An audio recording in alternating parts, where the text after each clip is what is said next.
Hello guys, ഞാൻ part വണ്ണി പറഞ്ഞ പോലെ എനിക്ക് കിട്ടിയ പണി വേറൊന്നുമല്ല. ഞങ്ങൾക്ക് ഒരു രജിസ്റ്റേർഡ് പോസ്റ്റ് അയക്കാനുണ്ടായിരുന്നു. അതിനകത്ത് HODയുടെ സൈൻ വേണം. സൈൻ മേടിക്കാനുള്ള പേപ്പറിൽ ഞങ്ങളുടെ 3 പേരുടെ ഫോട്ടോ ഒട്ടിക്കണം. ഞങ്ങളുടെ 2 പേരുടെ ഫോട്ടോയുടെ കോപ്പി ഞങ്ങളുടെ കയ്യിലില്ലായിരുന്നു. ഇന്നെങ്കിലും അയച്ചാലാണ് അവിടെ ചെല്ലുള്ളൂ. ഭാഗ്യം കൊണ്ട് സനത്തിനെ കണ്ടായിരുന്നു. സനത്തിന്റെ കൂടെ പോയി ഞാൻ വേഗം ഫോട്ടോ എടുത്തിട്ട് വന്നു. എന്നാൽ അവിടെ നിന്ന് കഴിഞ്ഞിട്ടില്ല. ഞങ്ങൾക്ക് ഇനി രജിസ്റ്റേർഡ് പോസ്റ്റ് അയക്കാൻ വേണ്ടി ടൗണിൽ പോകണം. പോസ്റ്റ് ഓഫീസ് അടയ്ക്കണമെങ്കിൽ പിന്നെ വേഗം ചെല്ലണം. ഞങ്ങൾ ഏകദേശം വണ്ടിയൊക്കെ പിടിച്ച് കയറി ചെന്നപ്പോഴത്തേക്കും എന്താണെങ്കിലും അടച്ചു പോയിട്ടില്ല. ഞങ്ങൾ എഴുതി കുത്തി സ്റ്റാമ്പ് കൊട്ടി എനിക്ക് സെറ്റാക്കി. അതിന്റെ ഇടയ്ക്ക് പല പല പരിപാടികളുണ്ടായിരുന്നു. അവിടെയുള്ള ക്രിസ്മസ് ട്രീ ക്രിസ്മസ് അടിച്ചു മാറ്റാൻ നോക്കല്ലേ പലതും. പക്ഷേ ക്യാമറ ഉള്ളതുകൊണ്ട് അതോടെ വെച്ചിട്ട് പോകുന്നു.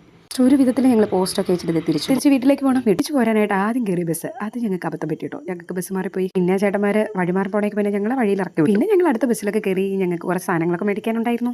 ഇങ്ങോട്ടേക്ക് ഒക്കോട്ടേക്ക് പോയതുകൊണ്ട് ഞങ്ങൾ കുറച്ച് നടക്കാമെന്ന് വിചാരിച്ചു. നടക്കുന്ന വഴി കാണുന്ന എല്ലാ സാധനവും ഞങ്ങൾക്ക് തിന്നാൻ വേണം. ഞങ്ങൾ നോക്കിയപ്പോൾ സംഭാരം, അതും നെല്ലിക്ക സംഭാരം. എന്നാൽ പിന്നെ അത് കുടിക്കാതെ വിചാരിച്ച് സംഭാരമൊക്കെ കുടിച്ച് ഞങ്ങൾ വീണ്ടും പയ്യെ നടന്നു. അതിൻ്റെ ഇടയ്ക്ക് ഞങ്ങൾക്ക് മീൻ മേടിക്കാനുണ്ടായിരുന്നു. മീൻ മേടിക്കാൻ പോയിട്ട് ഞങ്ങൾ ചിക്കനാണ് ഇന്ന് മേടിച്ചത്. പക്ഷേ ഞങ്ങൾക്ക് ചിക്കൻ മാത്രം പോരാ. ഞങ്ങൾ പച്ചക്കറിയും മേടിച്ച് പലവ്യഞ്ജനവും എല്ലാം മേടിച്ചത്. പിന്നെ കാണുന്ന ഒരു ഓട്ടോയിലൊക്കെ കയറി. കാരണം ഞങ്ങൾക്ക് നടക്കാൻ പറ്റില്ല. ഓട്ടോയിലൊക്കെ കയറിയത് വീട്ടിലെത്തി. ഇനി വീട്ടിലെത്തി കഴിഞ്ഞ് ഈ സാധനങ്ങളെല്ലാം അടുക്കി പെറുക്കി വെച്ച് ഞങ്ങൾക്ക് പത്രത്തിലേക്കുള്ള ഫുഡൊക്കെ ഉണ്ടാക്കണം.